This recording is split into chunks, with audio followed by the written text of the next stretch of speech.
பாமரனின் அன்பு வணக்கங்கள். இப்போ நான் சொல்ல போகிற கதை நான் எங்கேயோ யாரோ சொல்லி கேள்விப்பட்ட ஒரு கதை. அதை உங்கள்கிட்ட ஷேர் பண்ணுங்கிறதுக்காக சொல்கிறேன்.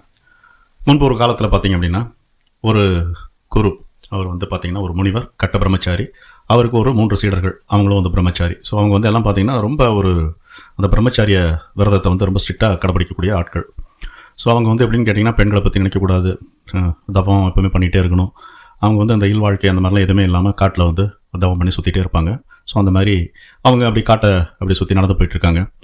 ஒரு இடத்துல பார்த்திங்கன்னா ஒரு பயங்கரமான ஒரு காட்டாறு வெள்ளம் பயங்கரமாக போகுது. அதை கடந்து போகிறதே ரொம்ப கஷ்டம் இவங்களுக்கு. அந்த மாதிரியான ஒரு சூழ்நிலையில் ஒரு அழகான ஒரு இளம் பெண் அந்த இடத்துல நின்றுருக்காங்க. ஸோ அந்த பெண்ணுக்கு அந்த ஆற்றை கடந்தால் தான் அந்த சைடு போக முடியும் அப்படிங்கிற மாதிரி ஒரு இதில் அவங்க தவிச்சிட்ருக்காங்க, எப்படி உதவி கேட்க அப்படின்னு சொல்லி தெரியாமல். ஸோ முனிவர் அவர் அந்த குரு என்ன பண்ணுறாருன்னு கேட்டிங்கன்னா, அந்த பெண்ணை பார்க்கவே இல்லை, அவர் பாட்டுக்கு போயிடுறாரு. அடுத்து 1-2 சீடர்களும் அதே மாதிரி நினச்சின்னு கேட்டிங்கன்னா, அந்த பெண்ணை எதுவுமே பார்க்கல, அவங்க பாட்டுக்கு போயிடுறாங்க. 3வது வர சீடர் என்ன பண்ணுற அப்படின்னு கேட்டிங்கன்னா, கொஞ்சம் கூட யோசிக்கல, டக்குன்னு போகிற அப்படி அந்த பெண்ணை தன்னோட தோள் மேலே வச்சு அந்த ஆற்றை அப்படி கடந்தோடனே இறக்கி விட்டுட்டு அவர் அப்படியே அந்த முனிவர் அந்த குரு பின்னாடி போயிடுறாரு. இதை பார்த்தோன்னே அந்த குருவுக்கும் அந்த 2 சீடர்களுக்கும் பயங்கரமான ஒரு ஆத்திரம், ஒரு கோபம். என்னாச்சுன்னு கேட்டிங்கன்னா, இவர் பெண்ணை நினச்சே பார்க்கக்கூடாது, தோளில் தூக்கி வச்சு கிராஸ் பண்ணிட்டாரு. அந்த மாதிரி ரிவரை கடந்து அந்த பெண்ணை தொட்டு தூக்கியிருக்கா அப்படி. சரி, அதுவாது பரவாயில்ல. அதுக்கப்புறம் குருட்ட அதுக்கு ஒரு விளக்கம் சொல்லி ஒரு மன்னிப்பாது கேட்டுக்கலாம், அதுவும் கேட்கல. சரி, குரு ஏதாவது பேசுவார், இந்த சீடன் ஏதாவது சொல்லுவோம் அப்படி அப்படின்னு சொல்லி அவர் வெயிட் பண்ணிட்டே இருந்தார்.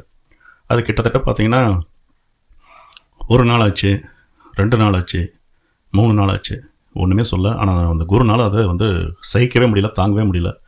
அவர் கூப்பிட்டார் 3ஆவது நாள் அந்த சீடனை, வாடா இங்கே வாடா இருந்தார். சொல்லுங்க குரு அப்படின்னு. நீ என்ன நினச்சிட்டு இருக்கோம் மனசில் அப்படின்னா, அந்த சீடனுக்கு ஒன்றும் புரியல. என்னன்னு சொல்லி கேட்குறப்ப, என்ன உனக்கு புரியலையா, நீ என்ன பண்ண 3 நாளைக்கு முன்னாடி பண்ணணும்னா, அப்போவும் அந்த சீடனுக்கு ஞாபகம் வரல. அப்புறம் இவர் ஞாபகப்படுத்துறாரு, நம்ம அன்றைக்கி வந்தோமே அந்த ஆற்றை கிடக்கிறப்ப அந்த மாதிரி நீ பண்ணது நியாயமா அப்படிங்கிறாரு. நான் என்ன பண்ணேன் அப்படின்னா, நம்ம பெண்களை ஆக்சுவலாக மனசில் நினைக்கிறதே தப்பு, அதில் தொடருதுங்கிறது பெரிய தப்பு. அது தோளில் தொட்டு நீ தூக்கி ஆற்றை கடந்து கொண்டு விட்டுட்டு அதை பற்றி எந்த தவறுமே இல்லாத மாதிரி இருந்துட்டு இப்போ என்கிட்ட ஒரு மன்னிப்பும் கேட்கல, அதை பற்றி எதுவுமே, அதை பற்றி ஒரு விளக்கமே சொல்ல அப்படின்னா அந்த சீடனுக்கு ஞாபகம் வருது. அப்போ அந்த சீடன் ரொம்ப பணிவான முறையில் அந்த குருவை பார்த்து ஒரு பதிலும் ஒரு விளக்கமும் கொடுக்குறாரு. என்ன சொல்கிறாருன்னு கேட்டிங்கன்னா, நான் அந்த ஆற்றை கிடக்கிறப்ப நீங்கள் போயிட்டீங்க, எனக்கு அது ஒரு பெண்ணாக படலை, எனக்கு அது ஒரு உயிரியாக இருந்துச்சு. அந்த இடத்துல ஒரு ஆடோ மாடோ அது இருந்தாலுமே நான் அந்த மாதிரி தான் பண்ணியிருப்பேன், ஒரு உதவி பண்ணியிருப்பேன்.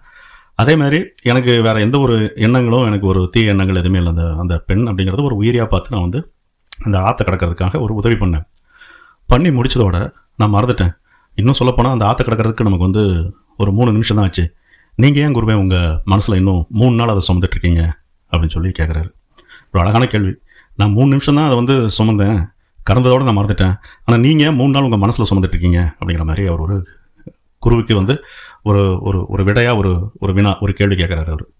ஸோ இதில் அழகாக புரிய வேண்டிய விஷயம் என்னன்னு கேட்டிங்கன்னா, எந்த ஒரு விஷயமும் நம்ம நல்லது பண்ணுறப்ப இல்லைனா நம்ம ஏதாவது ஒன்று மனசில் வச்சுருக்கோம் அப்படின்னா வெளிப்படையாக உடனே அதை நம்ம பேசிடணுமே தவிர, ஆக்சுவலாக பேசி திட்டோம்னா கூட பிரச்சனை இல்லை, அதை மனசுலேயே சுமந்துட்டு போகிறது தான் பெரிய தவறான ஒரு விஷயம். அதுதான் அந்த குருவுக்கு அன்றைக்கி கிடைச்ச பாடம் அந்த சீடன் மூலமாக. ஸோ நம்மளும் இந்த மாதிரி தான் நிறைய விஷயங்கள் சின்ன சின்ன ஹெல்ப் பண்ணுவோம், அதில் சில தவறு சரியாக இருக்கும். அது ஏதாவது கேட்கணும் அப்படின்றதா எந்த ஒரு உறவுகளாக இருந்தாலும் சரி, நட்பாக இருக்கலாம், இல்லை அப்பா அம்மாவோ இல்லைனா கணவன் மனைவி, எல்லாருமே மனசை விட்டு பேசணுமே தவிர என்னன்னே புரியாமல் மனசுலேயே சுமக்கிறப்ப அதுதான் விஷமாக மாறும். கடைசியில் பார்த்தீங்கன்னா அதான் ஒரு பெரிய பிரச்சனை முடியும். ஸோ அதனால் அந்த சீடன் 3 நிமிஷம் சுமந்தார், ஆனால் குரு 3 நாள் அதை மனசில் சுமந்த மாதிரி நீங்கள் எதுவுமே சுமக்க வேண்டாம்.